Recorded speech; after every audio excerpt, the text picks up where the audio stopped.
Hello,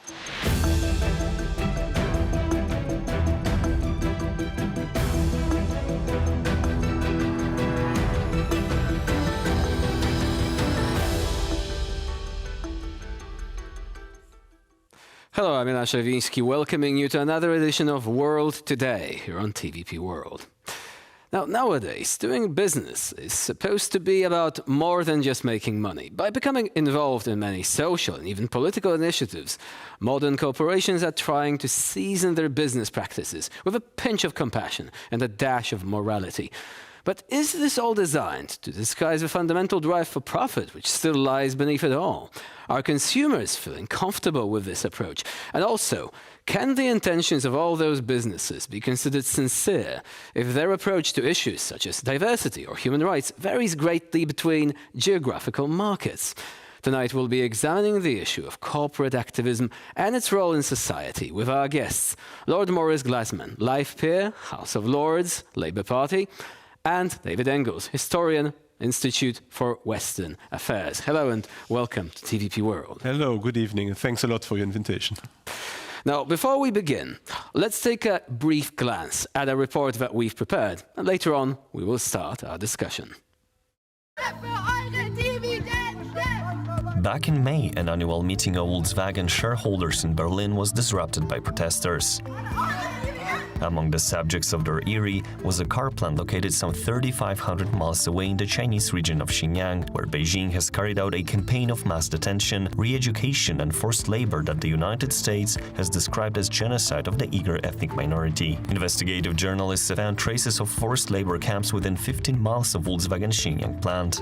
Volkswagen denies it has ever utilized forced labor in Xinjiang, but it has been less willing to grapple with the broader accusation that by maintaining the facility at the request of Beijing, the company, and by extension the German government which supported the carmaker's investments in China, is providing political cover for crimes against humanity. When the company was founded in 1937 by the National Labor Organization of the Nazi Party, it used concentration camp prisoners as slave labor. While this is fortunately old history now, the topic evokes the discussion regarding the morality of modern business. In today's corporations, liberty and equality are high on the agenda. But there are numerous examples where simultaneously, those companies are exploiting people, including minorities and children, in their factories in the so-called third world countries. Now, going back to the dark days of World War II might seem like a bit much. However, the question remains with a company like Volkswagen that does actually have its roots in that period shouldn't be particularly careful about issues such as the exploitation of minors or, more importantly, violations of human rights in what is essentially a modern-day version of concentration camps. Lord Maurice Glasman, what do you think about Volkswagen and its practices in the Xinjiang province? Well, I think the relationship with China was absolutely central to the development of globalization. But the important thing to understand, which I think the Polish listeners will understand, is that the perfect system for the exploitation of labor is communism. You're not allowed any free and democratic trade unions. You're not allowed any association. You're not allowed any articulation of class interests. So you have an entirely managed oppressive system in a single-party state. So the alliance between capitalism and this form of exploitation is absolutely central. So all this woke stuff, all this, ESG is just window dressing to hide a very brutal exploitation of people.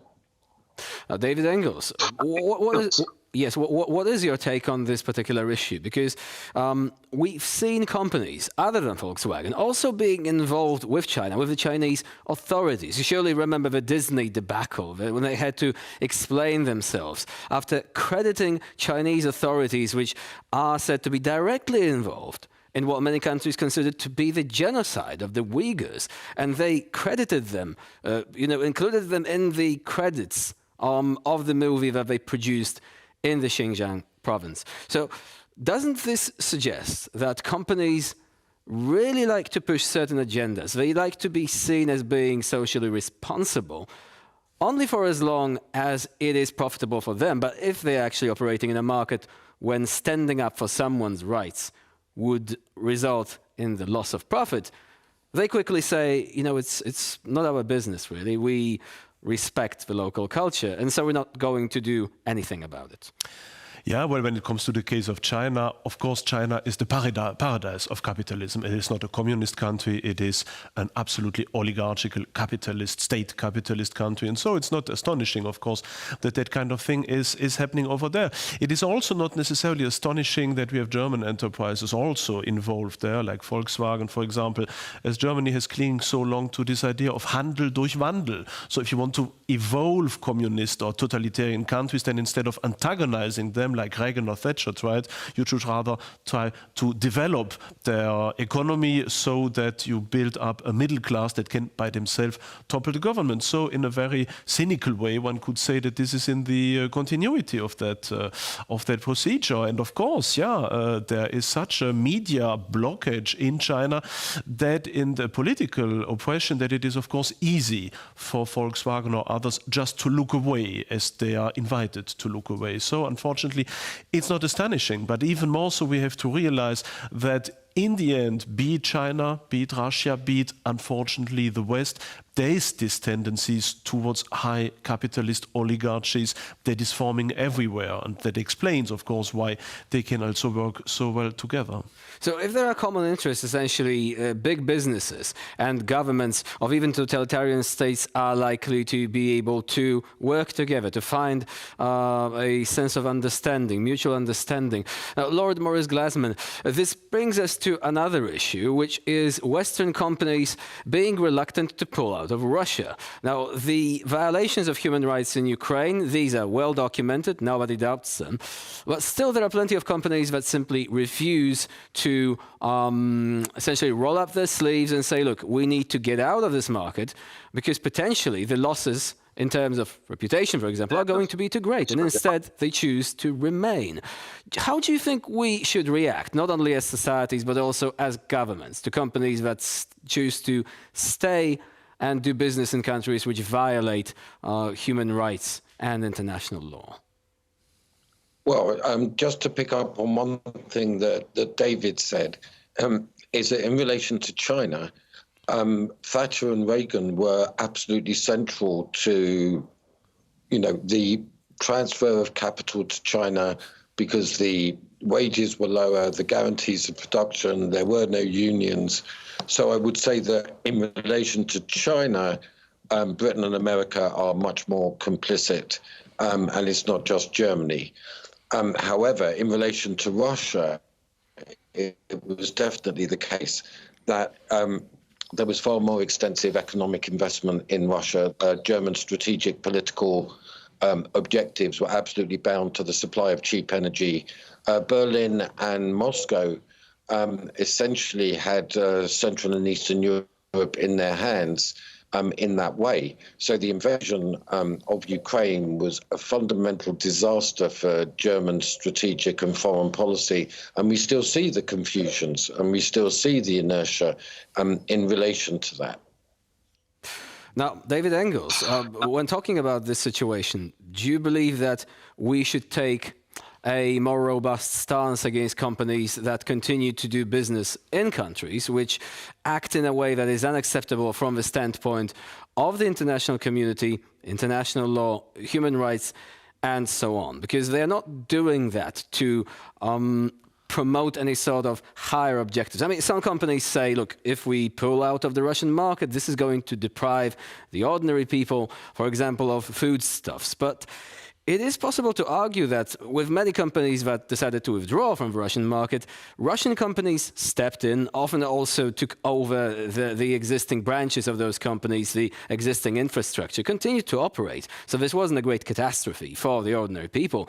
However, these companies want to make a profit, and they say, look, morality aside, this is still our main objective. We owe that to our shareholders. They often try to disguise that by using different arguments like the one I've just given. Still, do you believe that the Western governments should say, look, if you're doing that, you should not expect any tax breaks? We'll be incentivizing companies which are pulling out of markets like Russia, but we'll also be disincentivizing the activities of those that choose to stay there. Do you think it's too much of an intervention?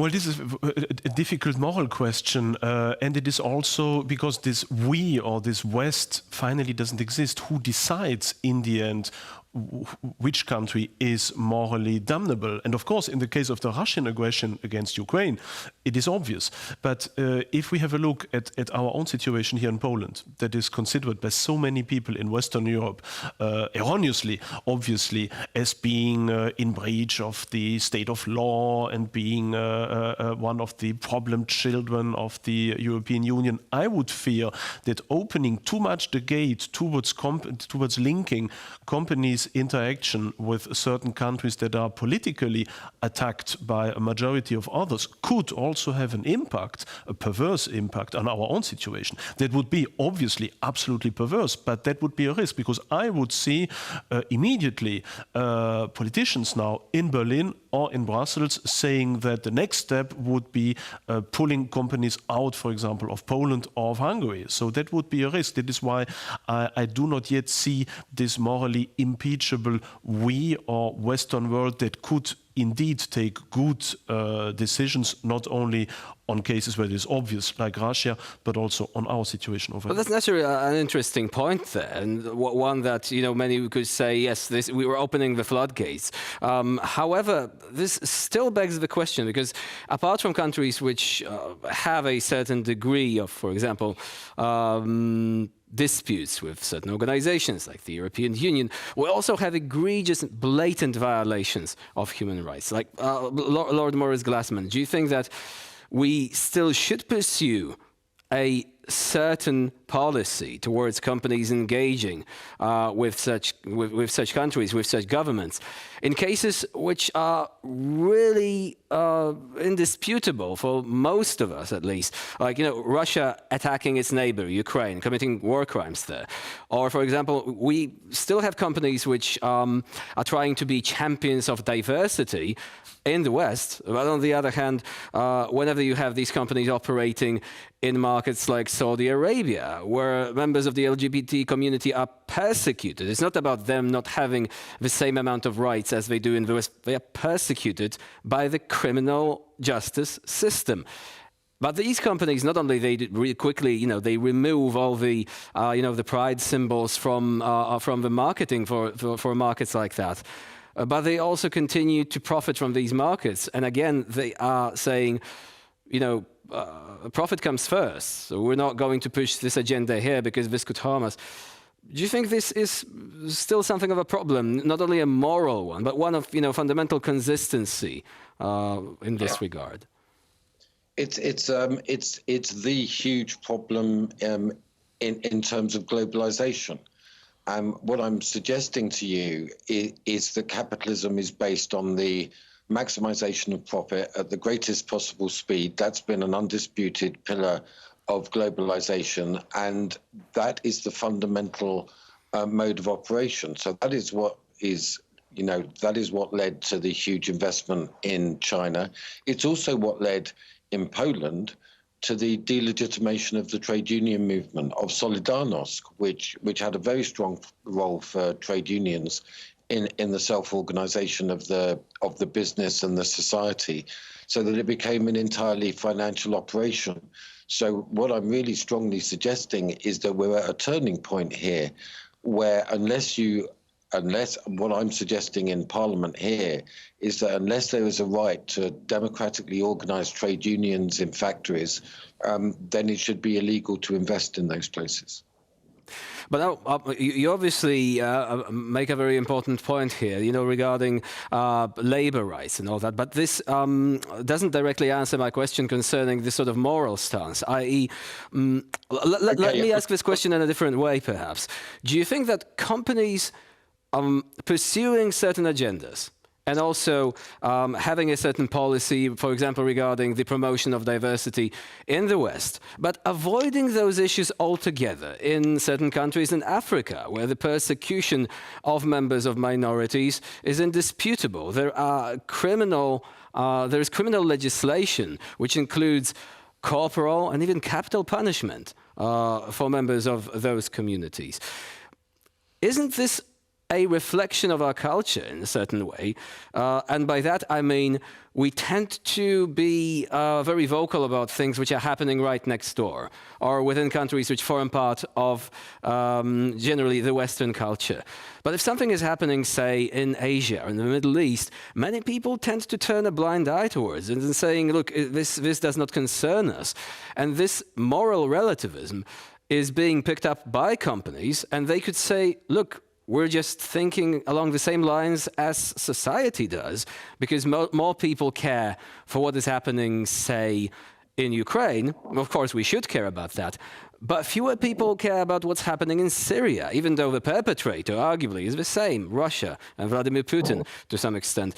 So do you think that this could be perhaps a bit of a problem, that our culture has empowered companies to act in such an inconsistent way? This is the central point. This is the nature of globalization, is that nothing can be done to challenge capital, and it will go into arrangement, it will go into partnership with all forms of oppressive and dictatorial regimes and adapt its policy accordingly. So I completely understand the point that you're making. But the thing is that none of our governments have the power to affect that power of capital. And so the reason that I'm stressing democracy and trade unions here is there has to be some resistance from within that we can link up to in order to get the results that we want.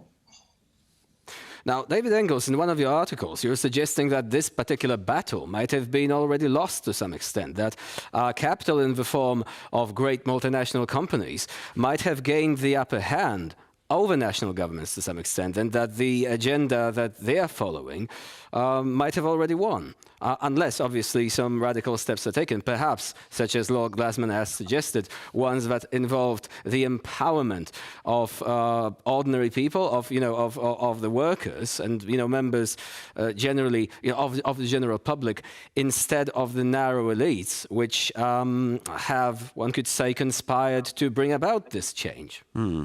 Yeah, indeed. I think that we are already arriving at a system that I've labeled billionaire socialism. So this is not anymore capitalism with a free competition where the state tries to crush monopolies, but this is a form of enormous oligopols where we have some companies, big business companies, big mid-money, big data, big pharma and so forth, who are so extremely powerful, so much more powerful than most states even in Europe, that it is extremely difficult to quell their power. And of course, they are also globalized, they're everywhere. And so we are coming in a system where, on the one hand, we have these extremely powerful structures that are obviously through politics, through NGOs, through marketing, dominating the politics on the one hand. And then on the other side, we have large masses where the middle class is disappearing more and more, and when we have large, increasingly pauperized masses that are fed with a planned economy system and that are giving just enough money in order to spend it on some cheap consumer product. So this is a dichotomy where we are arriving, where we are already now, and I do not really see any possibility of going out of that very soon. And that is also why I believe that this idea of a relativist approach towards marketing is only partly true. Of course, there is, as you said, an enormous cynicism in promoting some ideas here and the others there, but in general, there is some form of step system that is imposed, of course, mostly in the West, but also in the rest, because we can't forget that in Africa or even in parts of Asia, of course, people are linked to this global environment through their smartphones, through TVs, through marketing. So even if they do not have LGBT flags everywhere, still they are in an environment, in a digital environment that push that very strongly forth. So I think the aim of this billionaire socialism is pushing forth these ideas of materialism, of hedonism, of a certain form of rogue capitalism everywhere. Why? Well, very obviously, because an absolute individualism, the total atomization of the society that is pushed forward for the moment is, of course, the most beneficial also to capitalism, as these people are those who spend the most. If you compare one individual that changes his girlfriend every time, that changes country every year, that has children everywhere a bit, that is just enjoying life and realizing himself, of course, is spending much more money than, for example, a traditional family living at one place and rooted in a specific regional environment. So it confirms once again that this is not about ideological agendas, it's about maximizing profits. So you can actually use this as a window dressing in order to achieve that. Now, Lord Glasman, finally, do you believe that at this stage, the process of globalization that we're talking about could still, to some extent, become perhaps not reversed, but redirected because of what we're seeing between the United States and China? There are practices of reshoring or friendshoring, so trying to pull out pull out capital from China for purely geopolitical reasons. So these reasons are overriding the desire to achieve maximum profit. How could this change the calculus, so to say, in this regard? Yeah, I'm in complete agreement with David here, which is a very unusual position for me to be in, and I really appreciated what he just said. But yes, in fact, we're now in a bipolar world with China and America, and there are big changes afoot. It definitely, in terms of European national politics, is that Germany and France are no longer so ascendant in the domination of the EU. You have big splits, including in Poland, as regards a desire to have a stronger national democracy. But the great missing thing is any populist party of the left being able to articulate a critique of capitalism and a renewal of a national democracy, which is the essential precondition. So yes, we're moving to the disintegration of globalization, but we have not yet got to a national politics that can genuinely challenge the domination of capital. So overall, one could say that this is a whirlwind of change. There are plenty of processes which could seem contradictory, but sometimes they're actually moving in the very same direction. And the big question, obviously, is always to be able to tell who's pulling the strings. Sometimes the strings are being pulled, once again, in opposite directions there. But for the ordinary person at the very center of it, this can seem baffling. Hopefully, our discussion has shed some light upon all these issues. Lord Maurice Glasman and David Engels were our guests tonight here on TVP World. Thank you very much for joining us. Thank you for the invitation. And I'm Sharavinsky. You're watching TVP World. Please stay with us for more latest news and updates.